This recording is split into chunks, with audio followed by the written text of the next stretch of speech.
When the Super Nintendo was first released in North America in August of 1991, there were 5 titles released for it: F-Zero, Pilot Wings, SimCity, Gradius 3, and Super Mario Bros. By the time holiday rolled around that year, there were 18 games, and when the console was retired in 2003, there were over 700 games, over 1,700 around the world. The legacy of the Super Nintendo is legendary. It is a console that beat the odds. It's a console that beat intense competition. And it's a system that really lives in the hearts of so many people that I've been speaking to over the last few months. In this episode of A Gamer Looks at 40, we are going to take a look at that legendary system, the Super Nintendo, and the games that defined that generation. And if you don't hear about a game in this episode, maybe wait a few.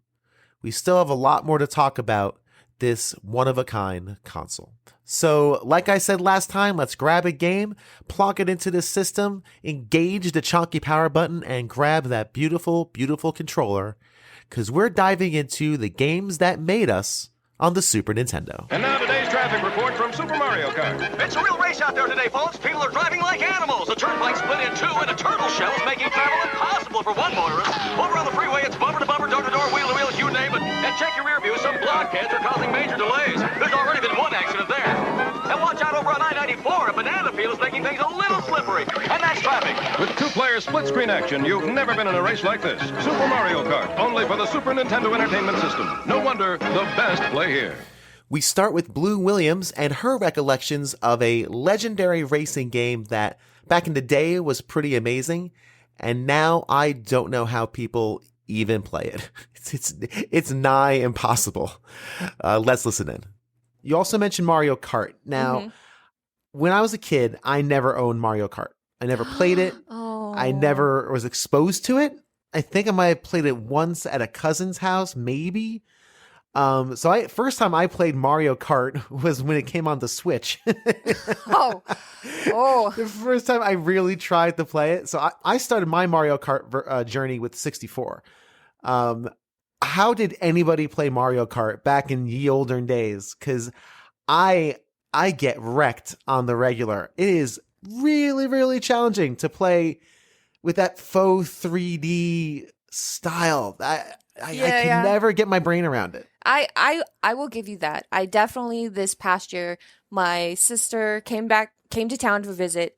So I said, hey, you know what would be fun? Let's break out the Super Mario Kart. So we went on the one that they have on the Switch online. I was like, and let's play it like we used to do. And then, wow, it's harder than I remember. Ooh, I'm sliding everywhere. Yep. I'm falling off the like you said, with that faux 3D, I was like, oh, my eyes hurt. It was just really, really hard to get into. And I kind of just chalked it up to like, well, why do I need to play any of these now? I have Mario Kart 8 Deluxe. I think you might have said this, not to get too far afield, but I agree. I think every version of Mario Kart has gotten better. Like if people tell you like, what's your favorite Zelda game? They have some opinions. What's your favorite this game? What's your favorite Mario Kart game? The latest one. I think they just keep getting better. I don't know. Okay. I will say that I think I will agree with you. They kept getting better up through Double Dash on the GameCube. Then with the Wii, I think they started adding some like hand-holdy stuff, right? Yes. With the auto drift. And then from there, it kind of progressed. In Mario Kart 8, you can have this safe steering and that kind of stuff that it's on automatically, I think is the thing that really gets me is like, no, don't default to us all being 5-year-olds. It's great that it's there for little kids, but that shouldn't be Mario Kart. Mario Kart should be at its core a deceptively difficult racing game. It looks all cartoony and it's the Mario characters we love and it's got the happy music, but it has always been deceptively hard, and I think it should stay that way. I agree with you. I think the courses in Mario Kart 8 are not cake, but they're definitely nowhere near the challenge I remember of, like, again, the N64 which was the one I cut my teeth on. And I had the exact same experience. I played Mario Kart 8 for the first time, and I'm like, I should be rusty at this. It's been a long time, and I'm not. Like, is there something going on? And I went into the menu, and sure enough, safe steering and auto accelerate. Nope, you got to turn all that off. You got to turn that stuff off to feel like a human being. Like, there's some sort of challenge. I turned it on for my son because he's 5. See, and that's who it's for, and that's perfect fun. For him. It's great. It reduces his frustration. He doesn't need to get good. He's fine. He does okay, and he's happy with it. But for me, no. That's not Mario Kart. No. Not Mario Kart at all. You had to have all 3 Star Wars games. Oh, of course I have them now. Back in the day, I didn't. They were rentals. They were weekend rentals. Oh, how many times did you rent? Enough to where we can beat them. I knew it. That was a every weekend. Did you get a rental? Yeah, I'm a little bit surprised the video store just didn't go, why don't you just buy this? You've paid for it 6 times over. The fallacy of the rental. Yeah. That's cool. Yeah, those games are horribly challenging. They are brutal. They are pretty darn unfair as well when you go back now with an adult eye and look at them, but like back then you didn't know any better. Right. Did you have a Game Genie? No. Oh, cheaters. You needed the Game Genie. That's it. That's how you beat the programming. There's no satisfaction in that. There really isn't. There isn't, but I would have taken one. If I could have gotten one, I would have taken one. I have a friend who does the other podcast that I do the MCU stuff on, and he is notorious and shameless in his love of cheating. He will use anything. He'll use ROM hacks, save states. He does not care. He's and I asked him, like, Mike, you do realize that you're not really playing the game. Challenge is a good thing sometimes. He's like, I don't care. I got too many games to play. I gotta get through them. There's some logic in that. And he just churns them out. But he's shameless. He could care less. I love it. Like, go do what you gotta do, man. Yep. Do what you gotta do. You do you. But don't tell Twitter because they'll be like, you didn't beat the game. Attack. Yep. Just attack of the Twitter.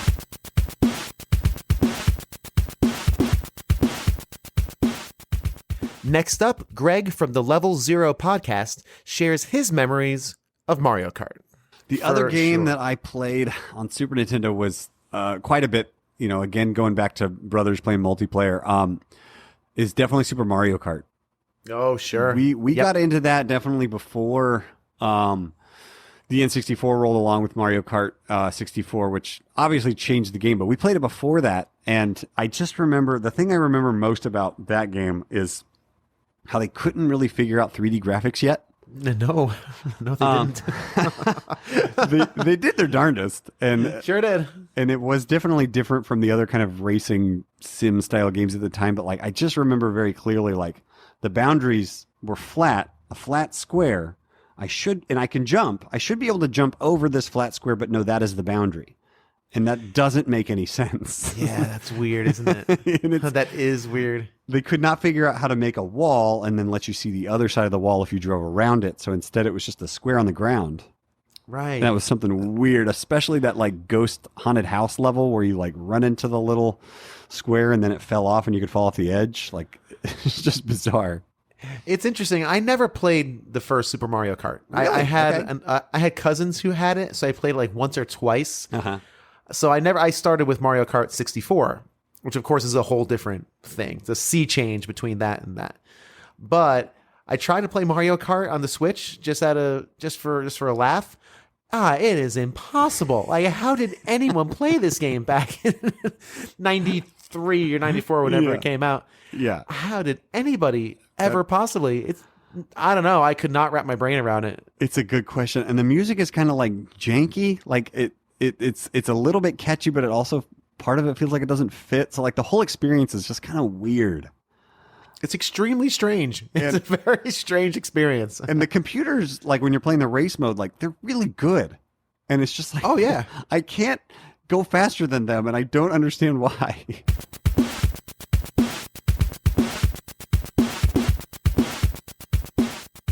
From Koopa shells and banana peels to Mode 7 graphics, my brother talks a bit about one of my favorite racing games on the Super Nintendo. Let's talk a little bit about F-Zero, man. Let's talk about that. Yes. Yeah, because before that, we had some racing games in the arcades, and we had Rad Racer. But F-Zero, yeah, took these Super Nintendo's abilities back to those Mode 7 graphics. I think were part of it. Yep. And the very the ability to make the environment move around the car, because the trick to a lot of racing games is that the car is actually stationary, and then it moves left and right, but the environment moves around it. That's how a lot of those games are programmed, per se. That's interesting. And so, F-Zero has this ability to go do that, but like in hyperspeed. And it has like this space theme. There's jumping elements. There's sliding elements. It's all the precursor to Mario Kart, I would say. I think this is like where Nintendo cut its teeth to eventually go to Mario Kart, where you can glide and slide. But that was a big game, great soundtrack. Again, what car you chose determined your playing style, very much like Mario 2. If you did the blue car, you like the balanced one. If you like the yellow car, it was faster. Right. The pink car was slower, but it had better control. That was your bad boy. That was your baby. Yeah. Well, pink is like is kind of almost the easy mode of that game because it has a very slow acceleration, but it would top out, has the top max speed, and has the best handling. Yeah. So it's like the idea of that one is you get in front and you stay in front, because if you lose momentum, it's a lot to get back up and running. And it had pretty good armor on it too. Yeah, the yellow one was light and fast. It was light with a very quick acceleration, but a low top speed. So got it. And then Captain Falcon, of course, was just the the Mario of the group. It was. I was just gonna say that. Good at everything. And then the green guy had the green guy had tough armor. It was nigh indestructible. And the other fun part too is that you did have health, and so you can go through the pit stop area, which was just this spaceship that comes down and laser beams you, but it gives you energy so you can continue flying. It doesn't slow down the game ever, and you don't even have to do the pit stop if you don't want to. I really don't think you lose much time even going in there, but you lose a little bit, but you can lose a little bit, but not to where it's worth not where it would be in your advantage to not do. Like you should go through that. It's interesting too about you were talking about the Mode 7. That game never slowed down.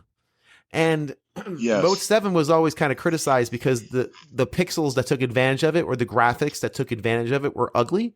Once you get up close, it's just big 5 blocky pixels. So what the solution to that is? Make them go really, really fast.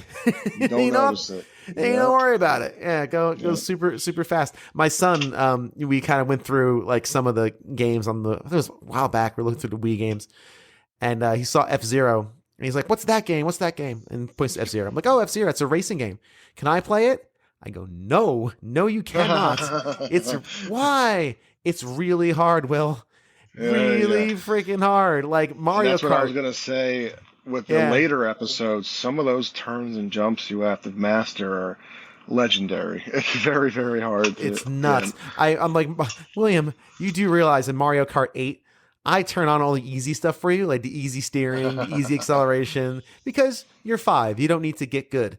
But F-Zero is unforgiving. You take one turn wrong at the right speed, you're pinballing around that thing. Like that track just turns into a pinball machine, and you are done before you even know it.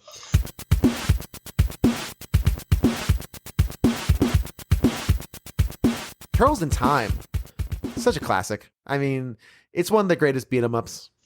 I listened to your arcade memories, and I have plenty of arcade memories too. I was there for the Revolution X story.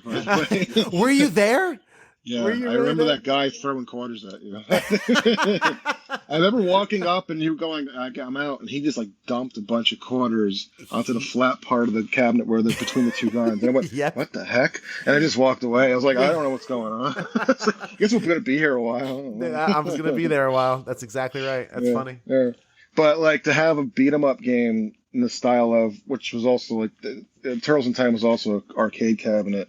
but also like The Simpsons or one of those games, and at home, like unheard of, and it was really good. It was a really good port, if I remember correctly. Yeah, you could argue it's better than the arcade because it's got extra levels that weren't in the original.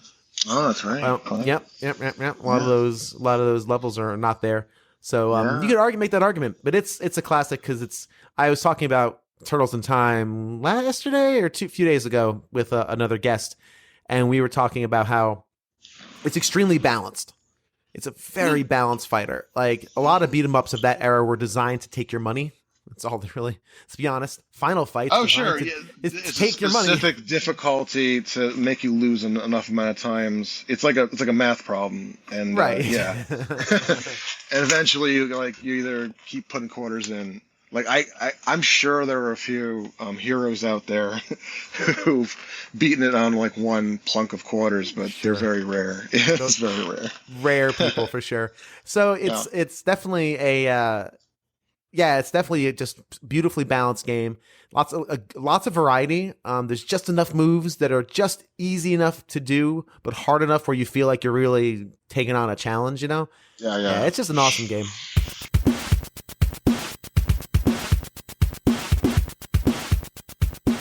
Next up, Steve Luzader and I talk about my favorite game of all time.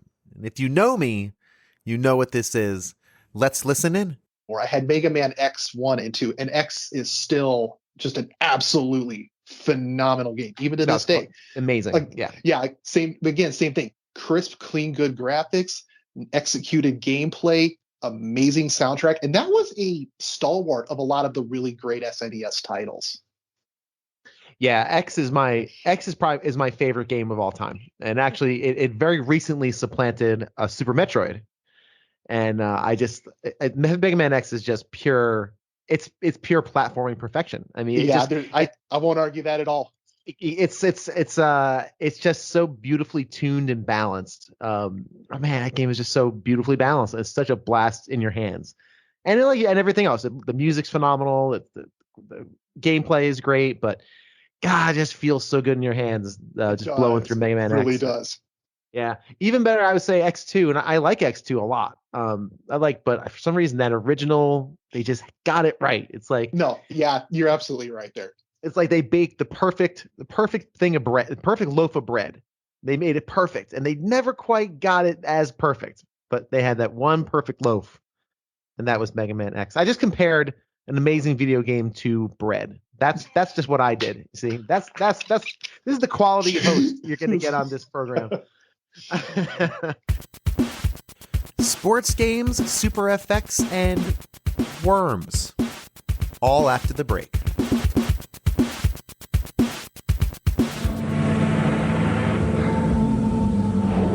You are witnessing a new technology. The first and only game powered by the Super FX microchip. Why go to the next level when you can go light years beyond? You are Foxy Cloud in Star Fox, only for the Super Nintendo Entertainment System. And around the same time, I can never remember if it was before or after, we also had Super Baseball 2000. And that's a glorious little oddity. It's wonderful. It's a wonderful oddity. Yes, it's a good baseball game for people who don't like baseball, because the baseball players all have superpowers, and you can use them to jump really high and catch balls, or run really fast, or all kinds of fun things. And that was also fun in its own little way. A lot of options and customization you can do in that. Oh yeah, it was great. Yeah, you can build your team and decide what powers. Now was that the robot one? Oh, right, because Baseball Simulator 2000, you could play it regular. You could play it just like a baseball game. But who in God's name would do such a crazy thing? Why would you do that? You always play telling crazy a child not to use the super powers is like telling a wolf to stay away from red meat. It's never going to happen. No, it's not. It's not. And it's funny because you could like leap in the air 800 feet to catch a fly ball. You could slide across the entire field. It was that game, right? Where you could the pitcher could throw like ice balls that would just you would hit it with fireballs. Spiral fireballs. balls. Yeah. Iron balls that would just like as soon as you hit it, it would just clunk on the ground. It was awesome, man. That's a great game. And Ken Griffey Jr. is we still play that game. Every time you come over, I got bad news for you. The emulator I have, for some reason, all the player names are gone. I don't know why. Weird. I can't figure it out. But it still plays, so it's good. Every once in a while, if I have 15 minutes between, like, I don't know, I'm done doing something on the computer and sleepy time, I look around, I pop in some Ken Griffey Jr. It's such a fun pick up and play arcade baseball game. It's amazing.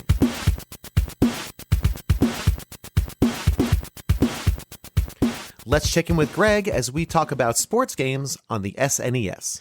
So what other Super Nintendo games did you kind of, really just fall in love with during that era? Oh, I can't talk about SNES without talking about NBA Jam. Wow. This is the first one who's talked about NBA Jam. Yeah, man, that's awesome. NBA Jam is the best when you've got brothers to play with. Like, oh, sure. You got to just make the most of it. And of course, this is, so, it's just setting the stage. Like, I am 7, 8, 9 years old. Like, this is peak Bulls time.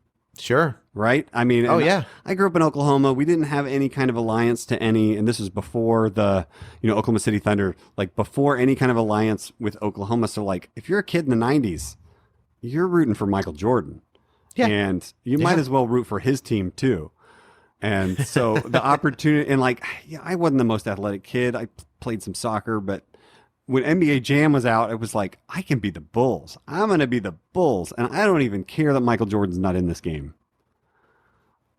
That's so funny. That's great. Yeah. And it was so over the top, right? I mean, obviously NBA Jam with all the, did you know how to do all the crazy dunks? And there was also a lot of unlockable characters too, right? Yeah. I never got too deep into that. I mean, like, I know there were resources for that kind of thing, like with magazines and stuff like that, but we really didn't collect any magazines, and we really never got plugged into the scene. So like whatever was, clear and available, like we kind of did, but all that extra stuff we never really unlocked just because we didn't know about it.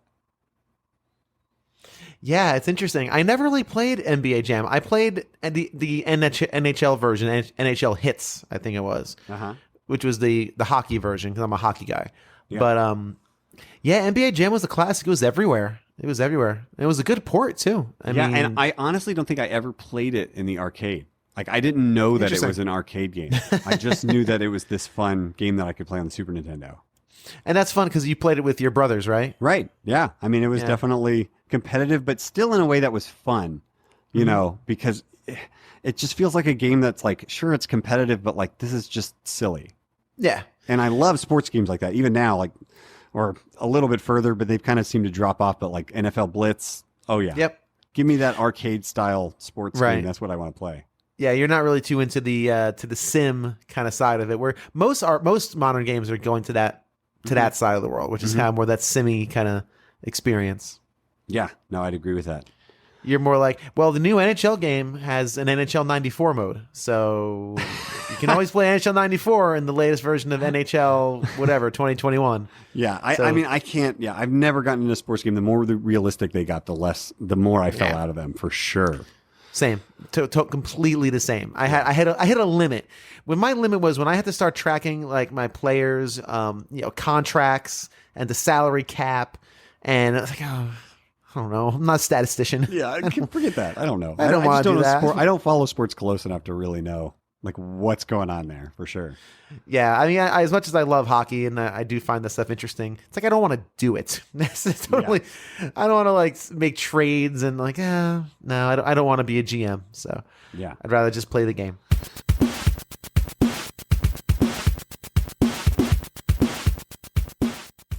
Jeremy, also known as Ducks in Disguise on Twitter and other places, continues the Star Fox conversation. But the tech and just what they did at the time and again those 3D systems coming out, very primitive early 3D, but still a lot more than the Super Nintendo could do. But even the SNES could do like Star Fox, I thought was incredibly impressive. Very impressive. Oh yeah, absolutely.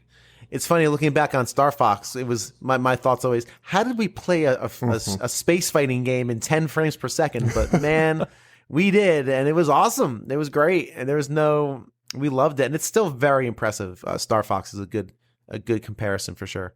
Yeah, I mean, it's not really playable today, but as you said, with the 10 frames per second, it's really, I mean, you can play it, but it hurts. It really does. It's hard. It becomes more of like a chess match where you're just trying to like place your ship in the right place to fire your beam.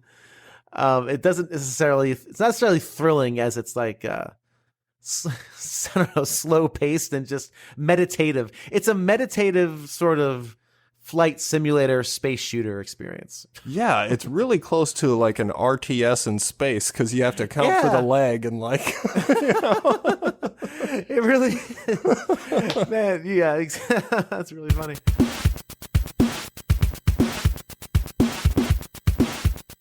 My best friend Joey and I continued the Super FX chip conversation. Star Fox, I mean, amazing. It's the FX chip. Obviously, as a child, you gravitated towards that. You read about that in Nintendo Power. What's this about? Whoa, an FX chip. Polygons were the rage. I mean, that game could have been featured on the Sega Saturn, and you would have thought, oh, okay, this is the next. This is the progression of video games, and here it's on the 16-bit. That's another great story. Those second wave of games that got their first life on the 16-bit. Star Fox, it's a great example. That's not an NES game. Mario Kart, another great example. That's not an NES game. All these games that we now, the franchises and staples in the Nintendo library, many of them got their start on the 16-bit era and Super Nintendo.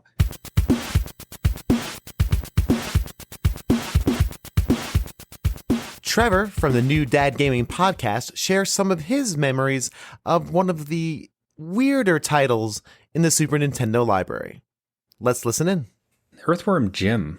Yes. Because that, if you think of, again, like it's Nintendo, it's SNES, it's very family friendly, cheery, happy Mario type stuff. And you slap that thing in. The most like left field, you're a worm inside of a powered mech suit. There is just the grossest, like slimiest things going around. Like your bee girlfriend gets catapulted by a cow in the first like 5. It's like what on earth is happening? And like whatever age you're finally playing this for the first time, it's just these things that should not exist. Like what is happening to myself right now? It's so funny. That's really good. Yeah, Earthworm Jim was bizarre. I didn't play a lot of it, but man, that was a rental. That was like 1 or 2 rentals for me, for sure. That's a good rental.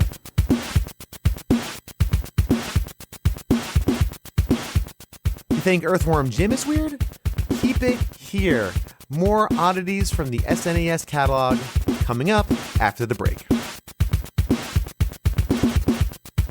For every kind of kid you can name, Sears has a Super NES game.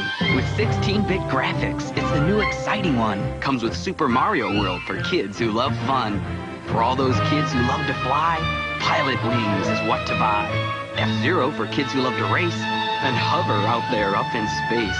Or for kids who want more joy, another game. It's Game Boy. What do computer kids want this year?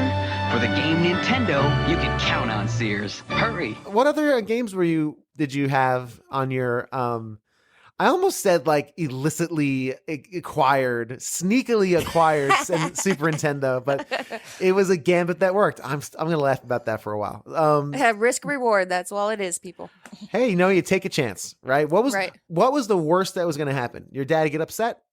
Yeah, we would have been grounded, but I mean. Yeah, okay. But it was worth a try. Super Nintendo. Super Nintendo. Unequivocally, it was worth it. Oh, for sure. So what else did you play on that? So my jam on the Super Nintendo were platformers. My parents were extremely conservative with the music and the movies and the TV shows and the games they allowed us to play. Mm-hmm. So they were far more comfortable buying games that were licensed from properties that they recognized. Disney, Mario, Star Wars, that kind of stuff that they knew to be family friendly as opposed to what's a Chrono Trigger, what's an Earthbound. We're not getting you that. Gotcha. Okay. You know, fair. so the platformers were my jam. Like the Super Star Wars trilogy. We got, of course, Lion King, Aladdin, the two standouts from Disney. But there was also like Mickey Mania and the Magical Quest with Mickey Mouse in it. There was Animaniacs. Gosh, I loved Animaniacs. And then, of course, we got to go with Donkey Kong Country. Ah, yes. DKC. DKC, Yes. baby.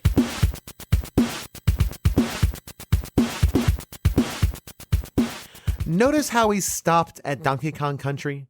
Did you hear that? We've not gone into it. There's a very good reason for that. And that's going to be featured on another episode of A Gamer Looks at 40. Yeah, just going to leave it there. It deserves a piece of its own episode. But for now, let's talk about more strange games with Jeremy. Any strange titles you had on the Super Nintendo? Like just weird one-offs? Oh yeah, I remember. I think I recollected it too. I think it's called Harley's Humongous Adventure. You're like this tiny little guy. I thought it was really cool because you're a tiny little guy, and I don't even remember what he's doing or why, but he's got the most rad '90s like Vanilla Ice haircut. You know, Nice. it's like a high nice. top fade kind of thing, and he's got sunglasses and a little jetpack. And anyways, you're like tiny in this game, maybe the size of a thumbtack. So all the environments are like big, like the kitchen, you know, but you run past a fork and it's gigantic. Okay. So I thought that game was really interesting and cool. Some of the other, I remember, Mega Man Soccer. I thought that was fairly weird. Strange one. Yeah, I know Mega Man Soccer. Yeah. Yeah, so after playing, Mega Man 1 through 6 and then X, I was like, what? Mega Man Soccer? And it's about what I thought it'd be. It's the Mega Man characters playing soccer and not well, basically. Yeah, not well. Definitely. That's a strange one for sure. Yeah, that's a weird one. One that I've not recollected, but one that I picked up recently. I found out there was a Back to the Future game that was never released in America. And it's actually good. Really? Which for Back to the Future games is pretty rare. Yeah. But this one is, it's a 2D platformer kind of thing. You're Marty McFly on a hoverboard, and it's, a classic side-scrolling platformer. All the characters are there, Biff and everybody. It's actually pretty cool. So I had a cartridge I made. There's the local game shop in town here. They'll make cartridges from ROMs if you ask them. So. Oh, wow. Yeah, they made me a little cart, and it's a fun game. So that's another weird one that's like, never played that before. Yeah, that is a strange one. That's really cool. Did it follow the movie and everything else? Yeah, to a point. Yeah. But it's not like completely esoteric like the NES ones were, right? It's not. Yeah, no. Yeah. There's it's based on Back to the Future too. So there's one of the boss fights is against Biff, and he gets the manure dumped on him. Yeah, I see. So Okay. yeah, That's fun. It's pretty classic. Yeah.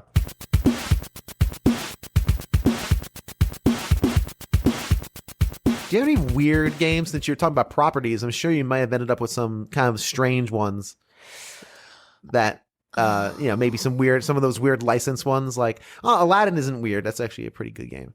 Yeah. But, even though most people think the Genesis Aladdin is better, I really like the Super Nintendo one. The weirdest one that I think we have is there's a Timon and Pumbaa Jungle Games. What? Yeah. So it's just Okay. it's a series of mini games, of course, featuring Timon and Pumbaa from Lion King, but it's not the ones that were in the Lion King game. Like, it's completely different games, and it's pretty lame.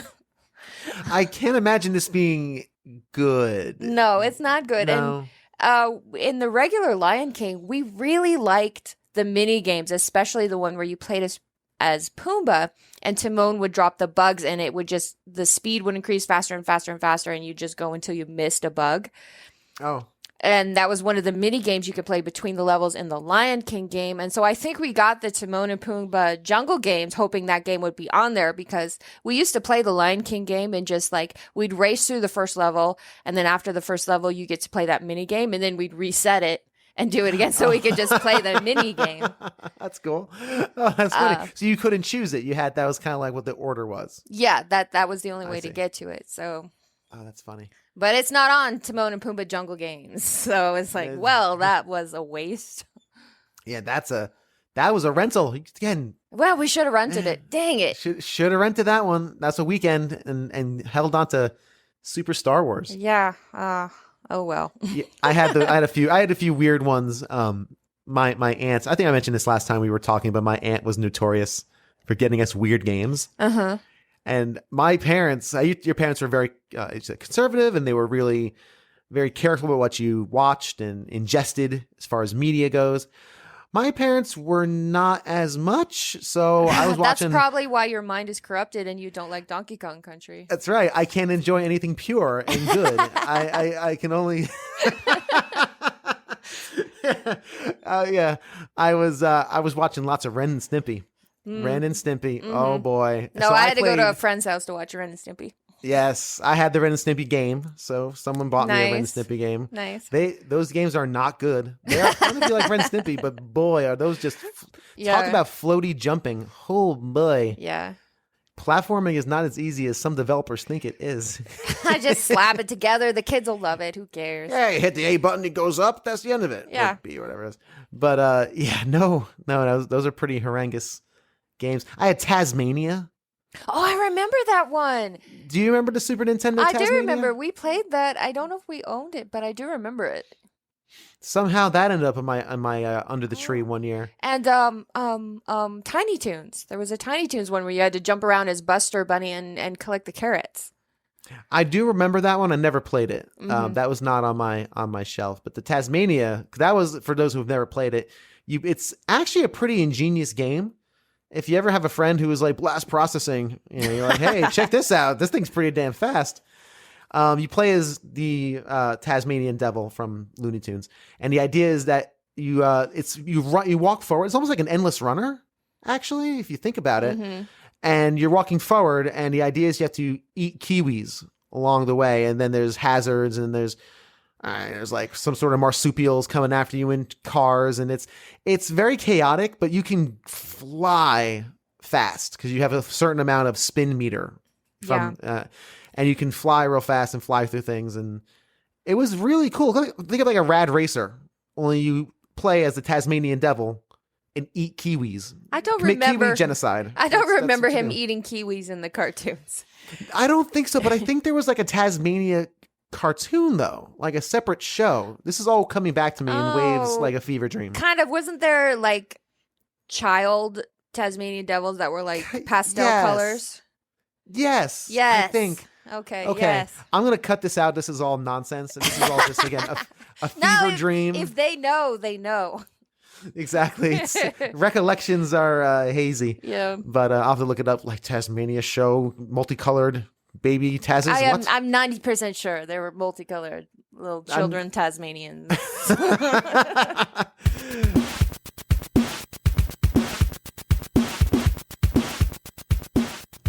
Next up, Mike Albertson from Games My Mom Found talks about some titles I've never heard of. Maybe you have. You probably have. You're just probably cooler than I am. So let's learn together. What other SNES RPGs did you connect with? Those are the main two, or Final Fantasy VI Chrono Trigger. Super Mario RPG was another one that really stuck with me when I was a kid. But it didn't hit me the same way. Gotcha. Still never played it. You're missing out. I hear. That's what they tell me. That's what they tell me. I haven't listened to your show on it. You just did a show on that, right? Yeah, we just covered that for episode 125 not too long ago. Yeah. I've listened to it because I do want to play it spoiler free. So, but yeah, man. So what else? So Super Mario Super Mario RPG, right? Again, it's classic, lots of fun, feels good in your hands. Any other SNES RPGs you played back in those days? Not that I can think off the top of my head really fast as I'm thinking of them. Yeah. Those are the main ones that stuck with me. I know there are others that I would have played before also because I was introduced to, I think, almost everything that was on the system, but it wasn't until later with emulation that I found more that I was missing. Like, that was the first time I played Earthbound, wasn't until emulation.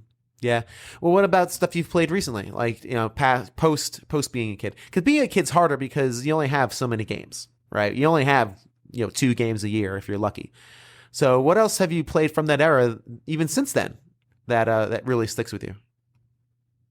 And one that's always that I keep trying to go back to that I didn't that I first found emulation was one that never came to America called Treasure of the Rudras, which is made by Squaresoft. It's one of those games that people don't really hear about, but it's a really good RPG where you make your own spells. Oh my gosh, that sounds awesome. It's a good game. I mean, you can just go and look online and find spells and type in stuff, and you give yourself Cure 4 in the beginning of the game or things of that nature, even though you might not be using them. But it's a really cool game where it has like a multiple story path of different characters that you pick, and as you progress through, each character will have like certain chapters, and they meet other characters, and they'll run into each other as they're all trying to do different things in the world. Huh. And it's a really great game, but it's one that I have played multiple times but I've never finished yet. Oh, wow, okay. That's cool. That sounds really interesting, huh? And so it allows you to really... sounds like a lot of customization. Well, sort of with the spells, because you can make your own, but it's also a lot has more to do with just the way the words balance and people will tell you what to do. But the biggest draw for me was the fact that you had 3 different characters. You had a warrior, you had someone who was trying to like plant, because she was trying to bring the whole idea of planting flowers and bringing life back to this barren world. And then you had a magician who just wanted to be the best. And then you play 3 different stories, and it's very much like how the Saga Frontier games are. Have you ever played any of those? No, I haven't played those either. So, but that's not interesting though. they're not great. Saga Frontier. First one is a game I really like, but it's a game I can never get very far into. But that's for PlayStation 1. Gotcha. We'll get to PlayStation 1 probably. I don't know, maybe another day. I don't know. Another like weird Super Nintendo game that probably a lot of people haven't heard about that I used to play a lot because it was a 2-player game was called the Pocky and Rocky series. Because you asked earlier about weird games, and I didn't think about this, but that probably is considered a weird game. I've heard of it, but I've never seen it. I think I've heard of it, or maybe I breezed through it Nintendo Power or something. But it's a game that takes place kind of like in Japan, I guess, with that same idea. One character is a raccoon, and one character is a girl, like a shaman girl. You would like think of Sailor Mars and Sailor Moon.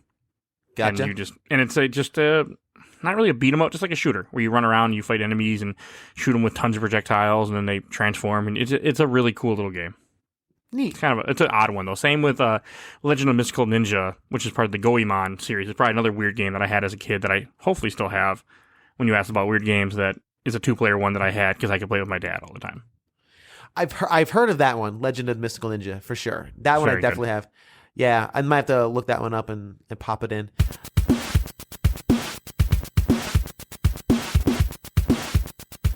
Now we all know the Nintendo had tons of peripherals, and the Game Boy had so much stuff that you could plug in / attach to it. It was out of hand. It was crazy. But the Super Nintendo didn't have a lot of that. Jeff from the New Dad Gaming Podcast shares one of his favorite peripherals from that era. Let's listen in. But as for me, I and not to like go into peripherals, but going into peripherals, I had the Super Soap 6. So one of those games I played, and I don't know if it sold very well, but it was Battle Clash. And I remember dumping so many hours into that game and then so many batteries into the Super Scope 6 because it took like D or C size batteries to power the thing. But that was something that I don't know if it was very well known, but I rented that game countless. I didn't even own it. I just went back all the time and rented that one game, and it was something that I had to beat. So that is one of those games that just lives with me. That's crazy. You could have actually just bought it with the amount of times you actually rented it, right? Oh, for sure. Yeah, we all had one of those, yeah. Yeah, 2 times over at least. So I don't know. It was just, wasn't thinking as a kid. No, hey, listen, but yeah, it was fun for a weekend at a stretch. Yeah. It's definitely kind of probably was one of those great impulse things. Like, I don't know what I want. I got like 2 minutes to figure it out. Just give me the Super Scope game again. That's fine. That's fine. I'll take that again. So that's where that stems from, right? Because today, you're like, what am I going to play? I'll just go to what I know. Exactly. I got like a Steam library of 100 things. I'm like, what do I want to play? I'm just going to play King Griffey Jr. Presents again. Just fire up that emulator to do that again. Yes. Because I spent 40 minutes trying to figure out what to play. I only got 20 minutes left.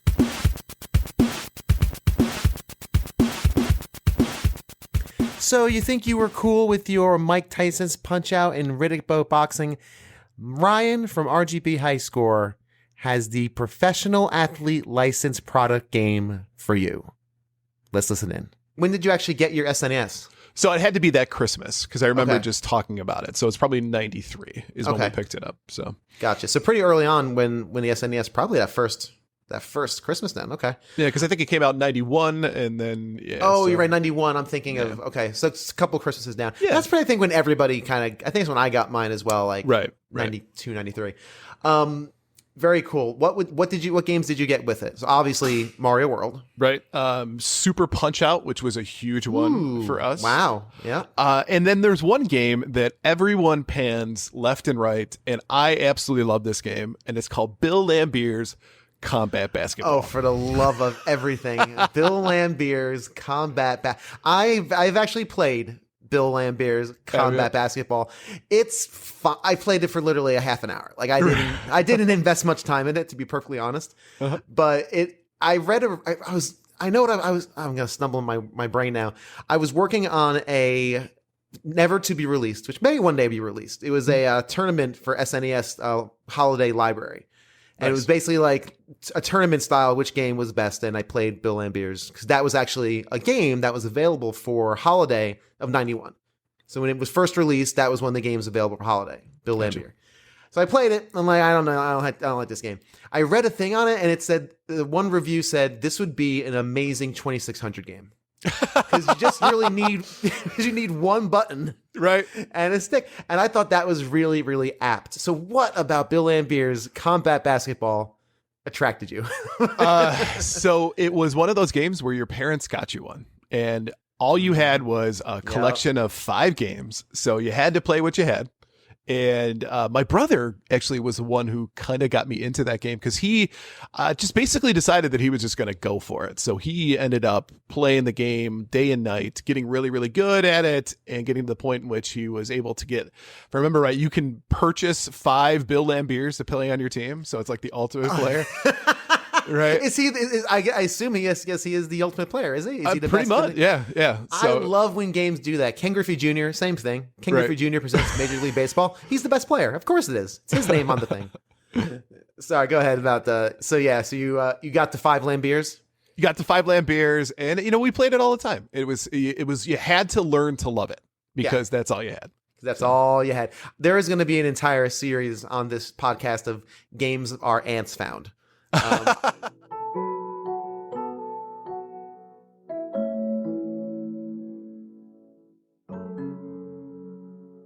So many games, so many memories, all important pieces of our personal narrative. In the midst of our current world of weaponizing fandoms, we tend to forget consoles are merely things that play software. And the SNES was home to dozens of classics and hundreds of not-so-classics that still resonated with gamers everywhere. Next week, we start our SNES game deep dives, starting with a 2-parter. One, a game I adore, and another that I have the wrong opinion on. Please don't hate me after next week's episode. As always, please like, share, rate, and review the show on all your social media and your pod player of choice. My Twitter remains A Gamer Looks at 40, and until next time, keep playing with power.